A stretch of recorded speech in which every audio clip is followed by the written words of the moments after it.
Welcome to the No Podcast with me, Nikki Spo. Hello, truth speakers, and welcome to another episode of The No with me, Nikki Spo. So today I am telling you why you should give your kids an allowance when possible. All right, we are jumping right in today because I know your time is limited and I want to share all this goodness with you in one jam-packed episode while I have your attention. Okay, so let me give you the backstory before I give you like my legit reasons on why you should actually be doing this. Okay, as many of you know, I am a mom of now 3, but at the time I started giving my kids an allowance, my boys were 2 and 4 years old.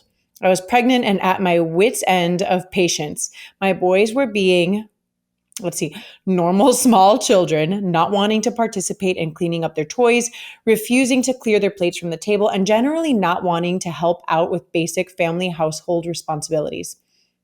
Okay, I think it's really important to establish these responsibilities from early on. And let me be clear, I am not here pretending like I do all of my own housework, okay? I am very fortunate. I have more than one incredible nanny to help me with my 3 children. I have a housekeeper who's amazing and helps me around the house. And I have a team of people that I can call on to support me when I need things fixed, etc., right? I'm not here to pretend to be something that I'm not. And I will be the first one to tell you that I have a lot of support. That said, though, I still think it's incredibly important to teach our young kids about responsibilities, maybe even more so that my children have so much privilege. It's not enough for them to assume that like their beds just magically appear made and the floor is clean and their laundry is always done regardless of who is doing it. Okay, I want my kids to respect domestic responsibilities, have gratitude, and more than anything, feel empowered to take care of themselves. This doesn't just happen overnight, which is why I chose to start implementing an allowance system that gave them some external motivation to help around the house. So let's talk about motivation. There's extrinsic motivation and intrinsic motivation. Okay, intrinsic motivation is when something outside of yourself is motivating you to do that thing. You may want to achieve in order to earn your parents' approval, right? That's really for them, or for your parents. Like that's the motive. You may want to get that big bonus at work so you can take your family on a special vacation or treat yourself to something nice or just, like not have to worry about your bills this month. These are examples of things that are outside of ourselves that are motivating us, right? Intrinsic motivation is motivation that comes from within. You want to excel in school because earning a good grade makes you feel accomplished for your efforts and studying. You may want to help someone just because it makes you feel good for you to do the right thing.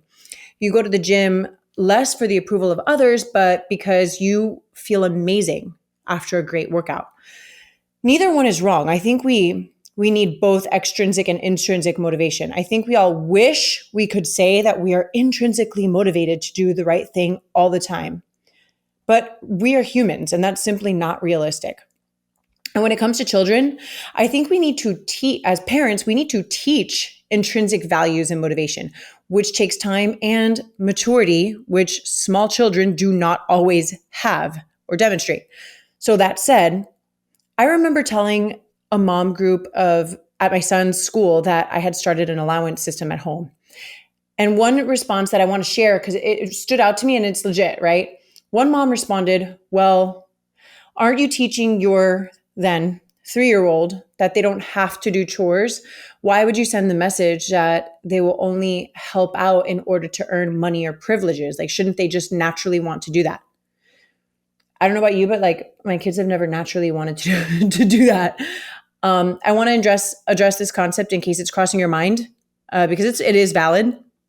Like in a perfect world, yeah, I want my kids to help me around the house, but let's face it, like I don't always want to help myself around the house. I don't always like to clean up my own messes, do the dishes, do the laundry, organize my things, whatever. How could I expect my toddlers to actually want to do that? Another thing, like remember that privilege I mentioned earlier, my kids seem to think, right? At one point, they legit seemed to think that things do not cost money, right? That Amazon trucks just arrive with goodies for no reason. And that if they broke a toy, we can just, hey, order a new one, or just mommy, go to Target or CVS and they'll give you a new one. I'm like, girl, no, boy, bye. That's not how it works. That's not how the world works. So I said, F this shit. I'm giving them an allowance. Okay. So Here's how we do it in my home, and you can determine what might work for yours. Okay, my kids have 4 main responsibilities every single day. Okay, 4. I'm gonna go into depth for each one, but in a nutshell, it's number 1 is feed the dog. Number 2, set and clear the table. Number 3, put their dirty clothes in the hamper. And number 4, cleaning up their toys. All right. Number 1 was feed the dog. Okay, my 2-year-old is responsible for feeding our dog in the morning, and my 4-year-old is responsible for feeding her at night. I observe this to make sure they give her the appropriate amount of food, but they take the food bucket out of its cabinet, they scoop the food, they assess with my guidance how much food is the appropriate amount, put the food's dog in the bowl, and put the food bucket away. What is this teaching? Well, we all care about our dog. We love her, and we want to make sure she is fed and healthy. She cannot feed herself. So we help those who cannot care for ourselves. She is a family pet, and so we all take care of her, right? Number 2 was we set and clear the table. At meal times, my boys are to get their placemats, set their table with the placemat, utensils, and napkin. We have since added that they get their own water. They fill their own water cup and they bring it to the table. At the end of each meal, they are responsible for taking their plates to the kitchen. They can dispose of any non-savable food in the trash. They scrape their plates off and place their plates in the sink. They are then to wipe down their placemat and put them away. Okay? What is this teaching? Meal times in our home are a family experience. While they are invited to observe and participate in meal preparation, like cooking, they are not required and in most cases allowed to do it for obvious age-appropriate reasons. They are, however, able to take ownership in preparing their meal space. And while they're not yet to be trusted in washing the dishes effectively by themselves, they are able to help out by cleaning up their space, scraping their food off, and putting their plate in the sink. We all work together, okay? Number 3 is putting their dirty clothes in the hamper. It might seem silly, but this was a really big issue for us. They never really wanted to put their dirty clothes in the hamper. What is this teaching? That we do not leave dirty items just laying on the floor. We create a clear space for all to play and walk safely. Everything has a place in the home, and dirty clothes go in the hamper. The last of their 4 responsibilities is cleaning up their toys. We just got to a point, you guys, where the clean up song just wasn't working, okay? They were like, screw this, Mom. Now, before we move on to another play activity, we must clean up the space of the previous activity. What does this teach? We clear our space so we can have plenty of fresh room to participate in the next activity. When you do things little by little, it's not so much work. When we are finished playing, we put things back where they belong. We want to be able to find our favorite superhero toy, and it's going to be easiest to do so if we always keep it in the same space. We also help in keeping our things, the individual things, tidy and clean. So those are their 4 main responsibilities, guys, every day. And I have to say, in the beginning, I literally had to say every single time, do you want your $5 this week? I'm not going to lie. I totally threatened them with the fact that they wouldn't get their allowance on payday. Okay. And it was rough because they're like, I don't care. I'm like, okay, cool. Then no toys, no extra, no new things for you. You can't have it then because, this is part of what we're doing in the home. So if they complete their responsibilities each day, and yes, I actually made a checklist that we check off together every day. Did you feed the dog? Yes. Did you clean your toys? Put your toys away? Yes. Did you set the table and clean up after yourself? Yes, we did. Or no, we didn't, right?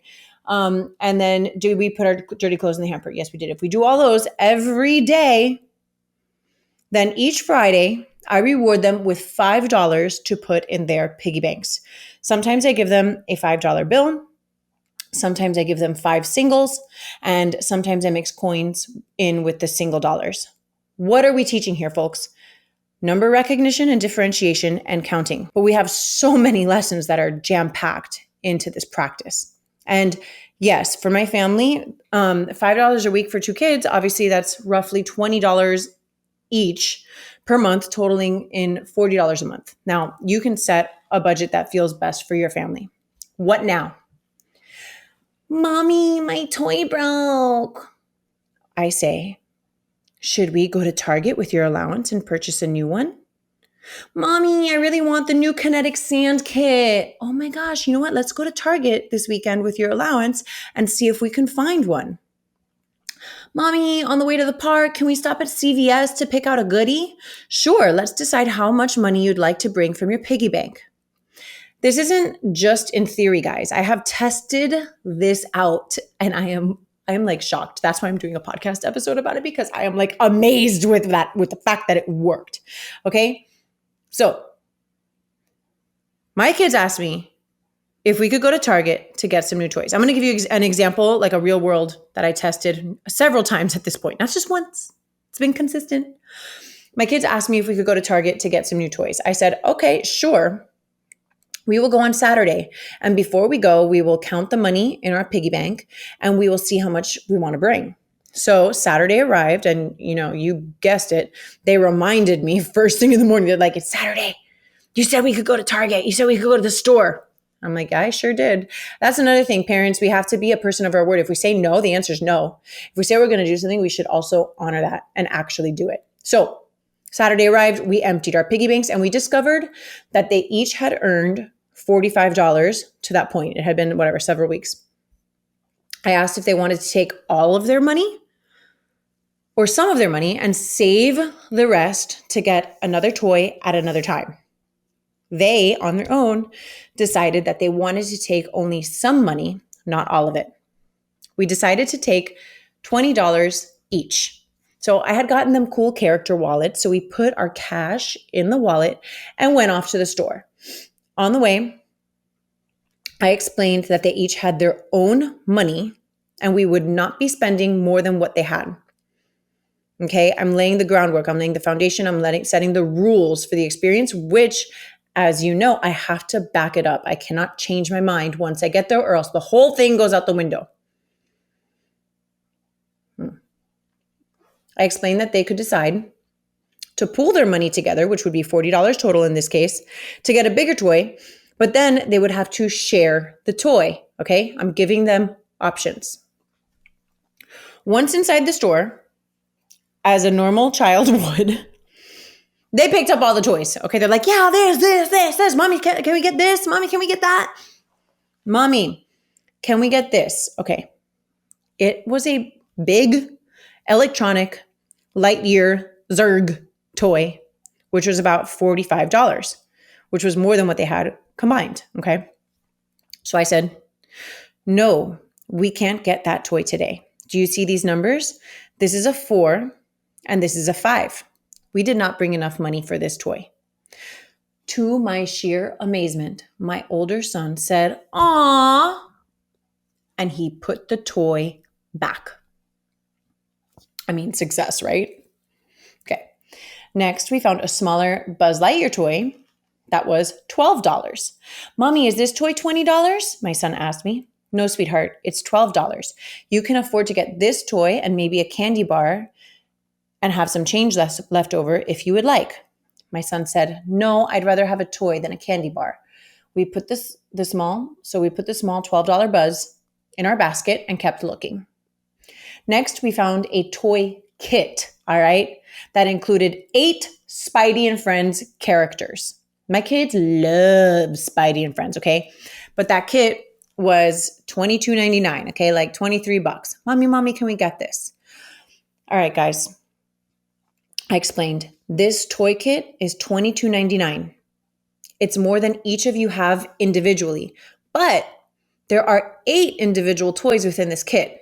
If you want, you may share your money with each other and also share the toys in this kit. Would you like to do that? They decided yes, they would love to do that. And then they decided, which was really so cool, they decided who would get to play with each toy. Like Shago was like, oh, I get Spidey, and Dante's like, I get Miles Morales. And so they divided the 8 toys amongst themselves. That left us with roughly $15, plus we had to account for tax, which no, I have not explained yet. Okay, so that left us with some money left over. So I explained that we could get one smaller toy for them to share together. They searched the rows, asking if this was within their budget. How about that? Before they finally decided on a mini Hot Wheels racetrack that came with one car. And, being a mom and like foreseeing the problems with that, I'm like, okay, well, we have other race cars at home. Like, this will be okay. All right. It wasn't an issue. Finally, we get to the checkout and the gentleman said, okay, that'll be $38.25. So Shago gave him his $20 from his wallet and Dante gave him his $20 from his wallet. And they received some coins back in change, which we divided and placed in the zippy part of their wallets. It was so amazing. It has been so amazing. This is one example. So what's the lesson here? Well, there are many lessons in this allowance strategy, but not only that, on Fridays, their school collects money to give to those who are less fortunate. Each week, we take some of the coins out of our piggy banks. Sometimes we do $1 or $2, and we give so that other children might have yummy food to eat, clean clothes to wear, and fun toys to play with. So you see, this $5 weekly investment that I make for my children has many, many benefits. To recap, 1, we establish responsibilities in the home. By the way, I rarely have to remind them about their allowance now. They do their responsibilities willingly because we have formed a new healthy habit of doing so. 2, we understand the value of money and our personal items. 3, we take care of our things and we are not wasteful or inconsiderate. 4, we are counting and recognizing numbers. 5, we are empowering ourselves to make our own choices. 6, we are practicing delaying gratification and the idea that you can't have everything right when you want it. 7, we are practicing saving for later. Such an important lesson in life, am I right? And last, we are learning to be charitable with what we have. Parents, I cannot recommend this enough. Download this episode and come back to it whenever you need encouragement. It is not always easy. There will be some pushback in the beginning, but I am so grateful for the progress that my kids have made and for the valuable lessons they are learning and applying to their young lives. I hope this was helpful. Try it. I want to hear from you if you do. Until next time, Truth Speakers, that's all, folks. Shago, Dante, say bye. Bye. Bye. Bye. Say thanks for listening. Thank you to listen. Bye.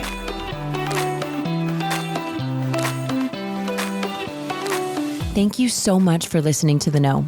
If you loved this episode, go ahead and share it with a friend. Words are so powerful, and someone may need to hear what we covered today. And if you really loved this episode, please take a moment to rate the show and leave a review. Your comments are so important and valued, and they give other listeners insight on what to expect on The Know. You can connect with me personally via Instagram at Nikki Sap Spo and The Know with Nikki Spo. My hope for you today is that you are fearless in looking inward so that you can be your highest, most authentic self and go after the life of your dreams.